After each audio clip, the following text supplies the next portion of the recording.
Alright, we're done. What? What's with the long face? Well, I'm just sad because the picnic is over. That was a really good sandwich. You didn't even enjoy the view or anything else we did prior to this? Whoa, wait, hush, wait. I see a unicorn. Look! Whoa, what? Where? Let me get my binoculars, my camera. Oh, where is it? Wait a minute. That's not a unicorn. That's Metroid Prime 4. Same difference. Where is it? Oh, there it is. I see it.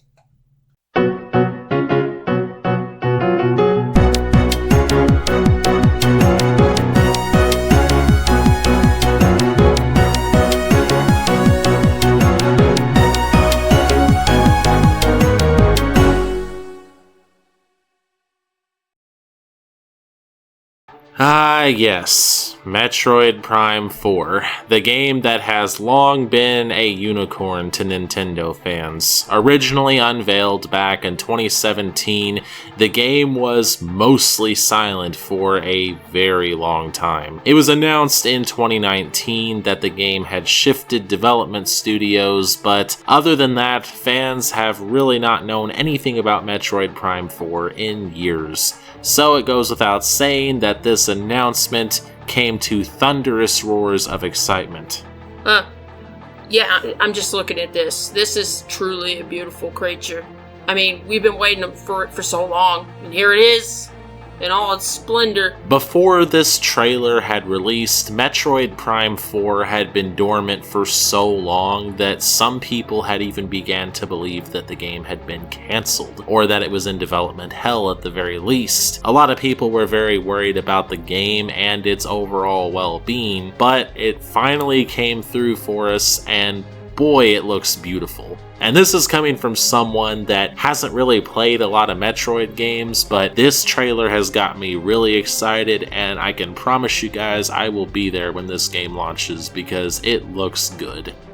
Just to give you a little perspective on the whole thing, I'm not going to go into too much detail right now for the sake of being organized, but what I can say is, this game is what you would call a last leg title. Just to give you a little perspective on the matter, I won't go into too much detail, but a last leg title is basically a game that comes out towards the end of a console's life, and it's basically the console's capabilities utilized to its fullest. The trailer we received of the game today is very simple. There's not a lot to it, but it is a very hype-worthy trailer nonetheless, and we're going to get into it now. The trailer starts out by telling us that the game takes place in the year of 20X9, whatever the X stands for, and that's a good way to get the futuristic tone set. We're told that the area that this is taking place in is called a Galactic Federation research facility, and it seems to be a rainy, overcast planet that is war-torn. It seems dangerous. Pretty in a way, but dangerous. Pretty and dangerous at the same time. We see the usual stuff that you would expect to see from Metroid Prime. Samus walking around the world, firing at random enemies, exploring, accompanied by some very cool sci-fi music. At a certain point in the trailer, Samus scans a downed enemy, and they're revealed to be called a space pirate, which is neat. And it has this familiar Ratchet and Clank vibe to it, although it is more serious. As someone who grew up mostly on PlayStation consoles, the closest game that I have to really compare this to is Ratchet and Clank, and it reminds me of a more serious, slightly more mature Ratchet and Clank type game, and I really, really like it. It's a series that I am going to get more and more into. I've already really liked what I've played. Samus is again exploring and fighting in typical Samus fashion. She's rolling up into a ball and going around places and shooting at sci-fi like monsters. Everything that you would expect Samus to do. The trailer ends with Samus staring down this other character in a sci-fi looking mask. It's a character that also has a bunch of sci-fi monsters with him, and I don't really know who this guy is, whether he's a new character. He may have appeared in past Metroid games, but again, I'm not a pro on Metroid, so I don't really know what the deal is there, but it's kind of neat how the trailer ends with Samus staring off this dude in a mask. It kind of sort of looks like Gray Fox from Metal Gear. If Gray Fox had a light in the center of his mask, dividing it perfectly. Some kind of LED strip-like thing, I don't know.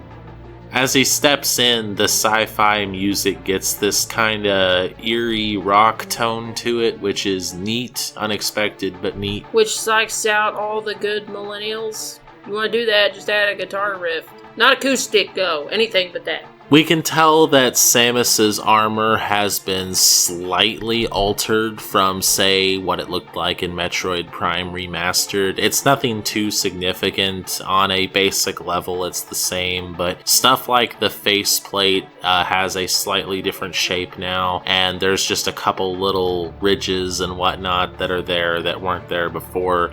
It is different, but it's not really that different. It's changed in very basic ways. Yeah, it's not radically different.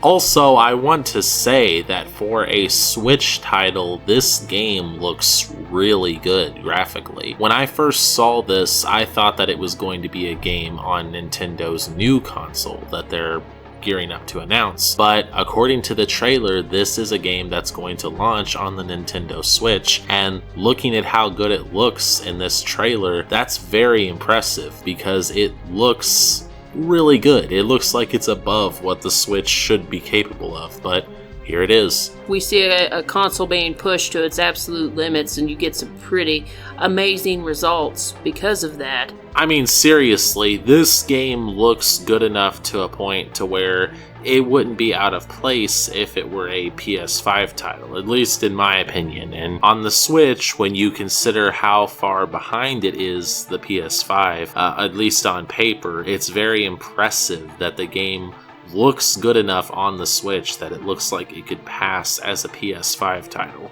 And to end off the trailer, we get the beautiful logo reveal. They're going with a purple logo this time, even though back when it was originally revealed it was blue, but it's purple now. And we also know that the game is called Metroid Prime 4 Beyond. And just that logo alone is enough to hype people up. It hypes me up. Yeah, the purple hypes me up too. Blue would not be, it would be a no-go for me. Blue is not what we're wanting here. It's a sci-fi adventure. And the last thing we see of Metroid Prime 4 Beyond is a glimpse at its beautiful world and breathtaking wildlife. And if that wasn't enough, we also get a release date. Finally. 2025. Yes, we don't have an actual month and day yet, but we do know that the game is planned for a release next year, which is very, very exciting. Yes, take comfort in knowing that you now have a year, some kind of point to pin this game onto. So the fear of vaporware is now dispelled. And let me just say, if this is Nintendo Switch's last major game, well, that'll be one heck of a goodbye. One last big bang. A supernova. So I want to apologize that we couldn't really say more than we did. After all, this was a very basic trailer, but it was one that brought so much hype to the community that we just had to talk about it in any way that we could. But we look forward to hearing more about the game, and we appreciate your viewership. If you enjoyed this video, and if you're a fan of Metroid, give us a subscribe, a like, and a comment. We'd really appreciate it. Yes, this is definitely a game to have a good time with, and a bang of a sign-off for the Nintendo Switch. I know you guys are sad because this is its last year, and we're almost into August and all that good stuff, but just enjoy its final golden days with us, and we'll see this thing through to the sunset. You guys have a great day, and God bless.